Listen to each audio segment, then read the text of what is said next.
Elden Ring nitpicks. I have them. I'm sure you have them. And quite a few people have expressed theirs. So today I am going to put together all of the little nitpicks that I have with this game. Now this game has recently just celebrated its 3-year anniversary. So I'm not going to go too hard on them. But I mean, a nitpick is a nitpick. It's nothing like crazy about the game, but it's little things that I somewhat do not appreciate. Anyways, if at any point of this video you somewhat do not die of absolute boredom and terribleness of the video, then consider subscribing and liking the video. It helps out a lot, especially in these months of the algorithm. But I won't waste any more of your time. So, on to the video. Nitpick number 1.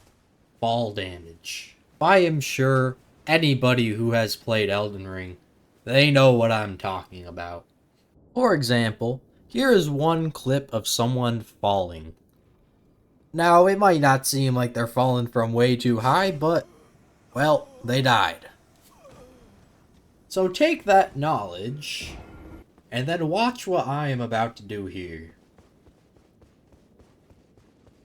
So let's see. I'm on this gigantic boat thing, and you can't even see the bottom. Do you think if I jump off of this, I will survive? Well, it'll take you about, 30 seconds to figure out the answer.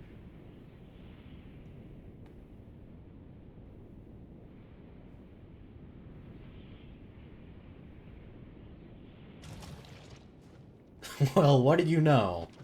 I survived! Somehow, now some of you might think, oh, it's just the magic protecting you. Like, where? This little bit of watery goop?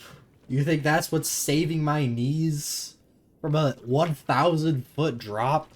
But then, of course, if I fall off a 15-foot cliff, I instantly die. But I guess that's just a nitpick. Now, this next one might be probably the most controversial one I have today. And that is mainly because just how these games are made. Now, this is a Dark Souls game. It's basically bare minimum of UI for quests and maps and whatever.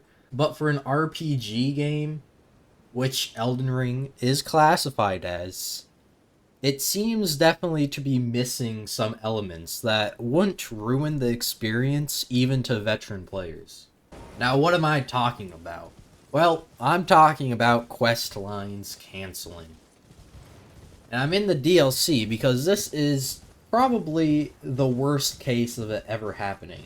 At this cross up here, there is normally 3 different NPCs. And then if you go through this archway, I think there's another 2. And I'm pretty sure every single one of these NPCs, they have a quest line. And, it's really cool that the DLC kind of was going in a more, companion style. At least that's what we kind of were expecting, and quite a few people probably got that experience. But, I was not one of them. See, what the game doesn't really tell you is when you actually get to the Black Keep and go through the gates, which you can pretty early on. But I'm pretty sure once you go through those gates of the Black Keep, most of the quest lines actually get canceled. And by the way, you don't have to fight any bosses for this to happen. You can basically just enter the DLC and immediately cancel, I think, more than half of the quest lines. So what ended up happening is probably most of the players canceled all of those quest lines. And they didn't even know they existed. I have seen things on Reddit where they're like, why does the story somewhat feel bland? And then people come out and tell them did you go through the Black Gates? And of course the answer is yes. And to their surprise, they skipped half of the story. Now I might be over exaggerating here how much it actually is, But I would very much appreciate if in the next big game, I'm not hoping for like a quest menu where you can see exact details of what they said, but I would like some more like kind of like the pieces of paper that you get for like notes. I'd like something more like that, and also them not just canceling half the time. Now, I'm not saying it ruined my experience with this DLC because this DLC is awesome, but it is definitely one of my nitpicks. Now, this is probably one that almost every single person has thought of, and that is simply armor customization. Now, for like the 1% who does not have an issue with this, you might be asking, what do you mean? You can customize. Like right here, alter garments. Look, it's two different pieces of armor. Well, what I'm wanting, and probably 99% of the fan base, is color customization. And I want this in probably every single game that has different armor sets, because trying to match different shades of white or different shades of black, it is probably the most annoying thing ever. And then if FromSoft wants to really take it to the next level, what I also want is the ability to have, let's say, this armor that I have right now. It's Ronin's armor. But you see, it doesn't have the best physical, or it doesn't have the best negations. So if I want this look, but let's say I want some more protection, right? Like I want some big chunky armor, like Crucible, let's say. Well, hold up, this doesn't match whatsoever. I look stupid. So what am I wanting? Well, since I already have both armor, why can't I have the basically defense and weight of this, but it actually looks like Ronin's armor? So it would look like... Now, this is probably the most serious one. This is not joking, this is complete serious. You should not take this as a joke whatsoever. Now, what am I getting all worked up on? It's this thing right here.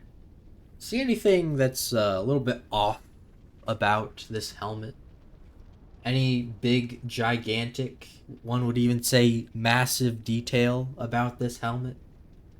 Well, if you haven't noticed it, it's the massive amount of red hair. Can't even imagine how this hair fit on this head. It's honestly crazy.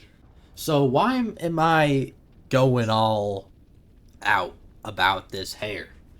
Well, if you don't know, this helmet is from the boss called Radon. And Radon has this red hair. Or does he? You see, the very interesting thing about getting these different helmets and stuff is somehow this lady gets them. I don't know how, I don't know where she stores them, I don't really want to ask. But my issue here is, how is there hair on the helmet? Because, like I said, we see that Radon has red hair, right? Or is it just a wig? Now some could say, like, okay, when you kill the boss, this lady, she sculpts Radon, and then she just duct tapes it onto his helmet. Well, are you sure about that?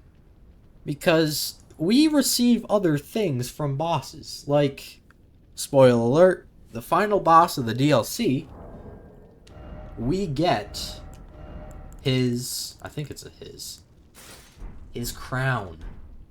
Now look at this beautiful thing. Now, you notice anything about this? Well, if you don't, it has no hair duct taped to it. Now, isn't that a little bit odd? Because, like, look. See, look. That's with no crown. And that's with a crown. So this crown obviously does not have hair. So why do the other ones have hair? Like, isn't it a little bit weird that this other crown we get has a whole bunch of hair duct tape to it? Or is it duct tape? See, because that's what I'm getting at. I personally think that the bosses are bald. Now, this is a nitpick of the year. Like, the fact that FromSoft had the audacity to make these Elden Ring characters be bald. I don't even know if this is considered a nitpick, how seriously bad it is. You know, because of this, I might not even buy Night Rain. Anyways, if you enjoyed my ramblings about this game and how I totally despise it, then, like I said before, consider subscribing. It helps out a lot. And also liking the video. And I'm guessing sharing it also helps. I don't know. If you feel like mashing buttons down there, go ahead and I will be happy. And I also have a Discord, which I will have in the description. So anyways, I am completely done rambling. And I will hope to see you there and on the next video.